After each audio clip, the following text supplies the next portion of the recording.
Welcome back. इस lecture के अंदर हम लोग फॉर लूप के बारे में सीखने लगे हैं कि फॉर लूप को किस तरीके से यूज करना है।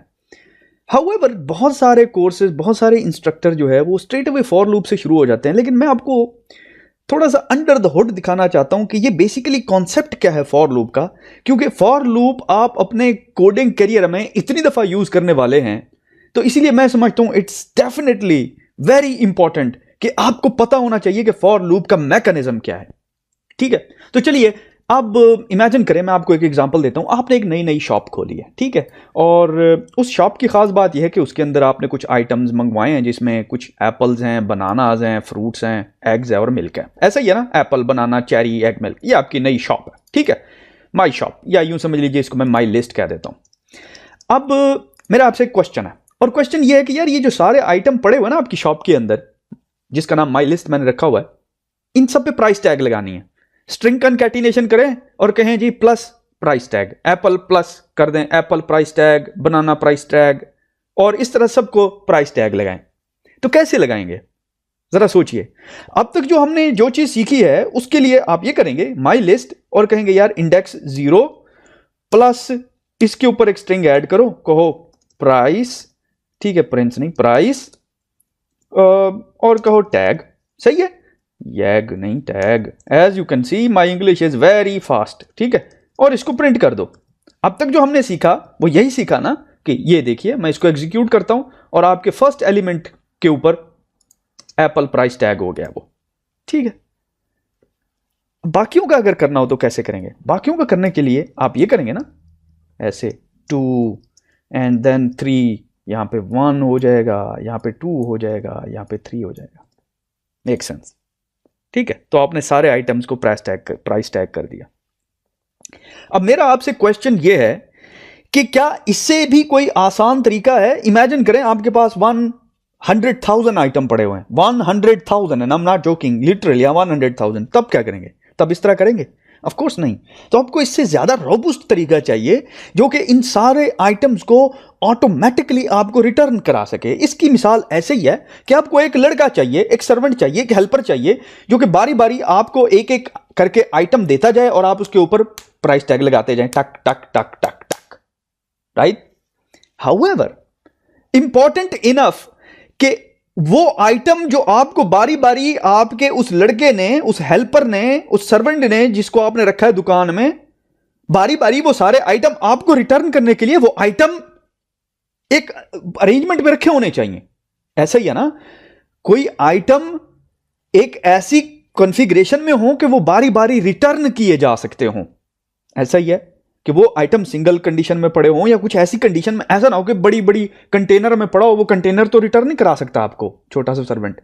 तो इसका मतलब यह है कि item by itself to be return, इसको कोई ना कोई स्पेसिफिक कैरेक्टरिस्टिक चाहिए, ठीक है। और वो कैरेक्टरिस्टिक क्या है कि वो उसके अंदर एक इनहेरेंट कैपेबिलिटी होनी चाहिए, चाहे वो लिस्ट है चाहे वो टुपल है, कि वो आपको 1 by 1 एलिमेंट रिटर्न करने की काबिलियत रखता हो।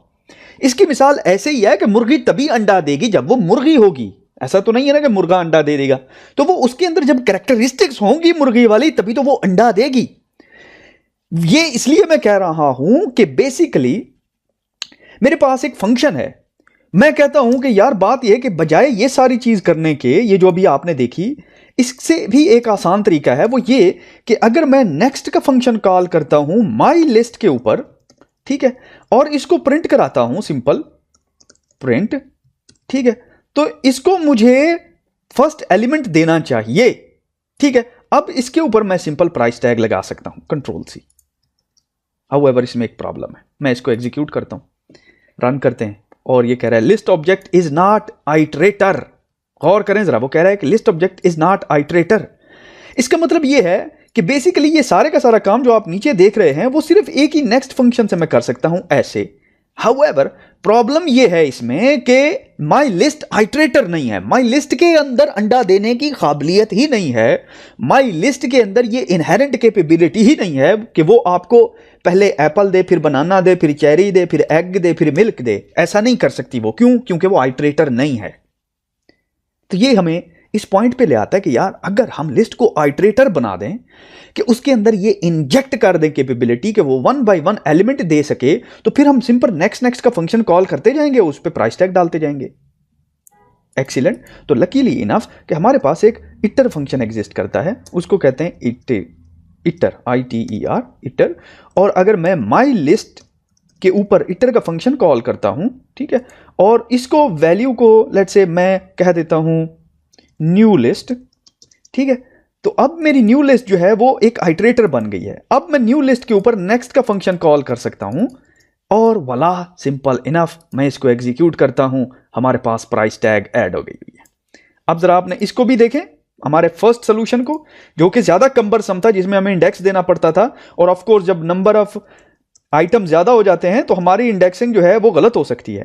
लेकिन इसमें हमारी चीज बहुत ही सिंपल हो गई कि हमने सिंपल नेक्स्ट कॉल करना है और हमें जो है आइटम रिटर्न हो रहे हैं। Excellent, right? या फिर मे बी नॉट। वो कैसे?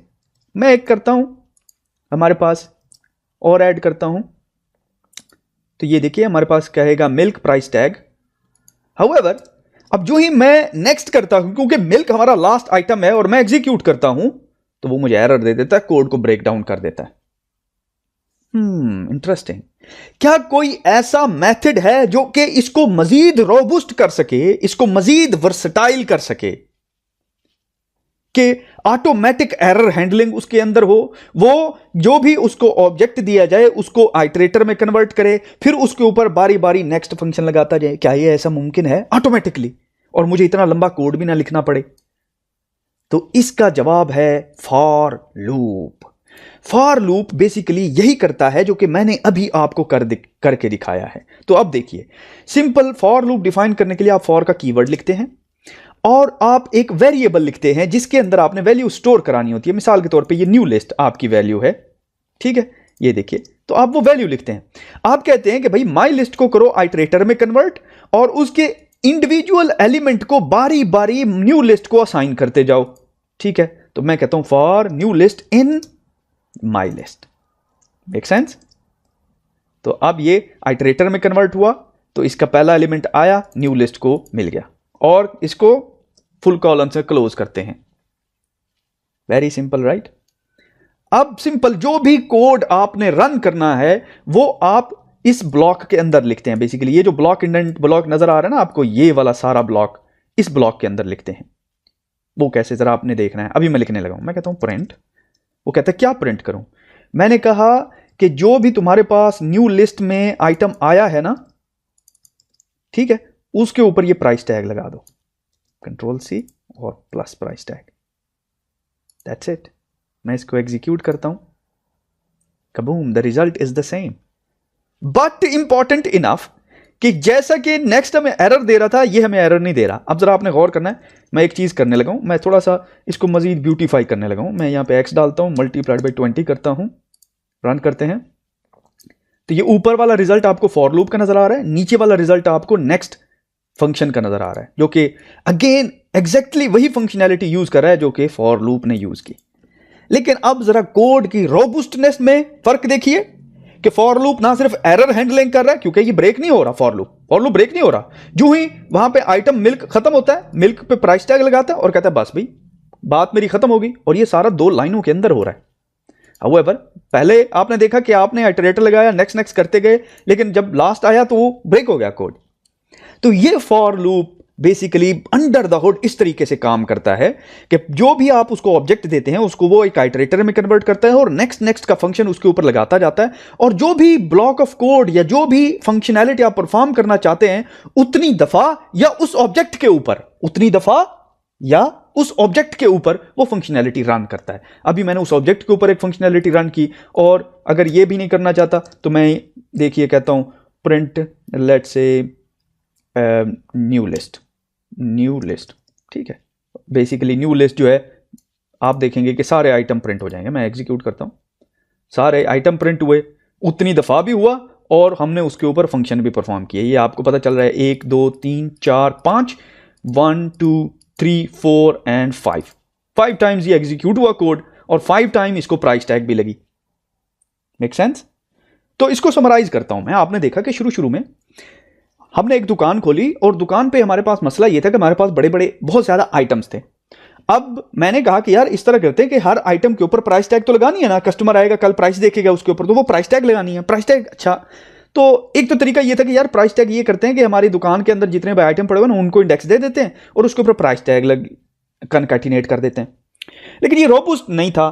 हमारे पास लेट्स से 100,000 जो चीज़ें पड़ी हुई थी और उनके ऊपर इस तरह लगाना वाज नॉट कम्बरसम। तो मैंने कहा कि यार इस तरह करते हैं, इसको इटरेटर में कन्वर्ट करते हैं, नेक्स्ट का फंक्शन कॉल करते जाते हैं, काम हो जाएगी। लेकिन इसमें भी प्रॉब्लम था, एक तो कोड बड़ा है, दूसरा ये कि कोड ब्रेक हो जाता है जब आइटम खत्म होते हैं।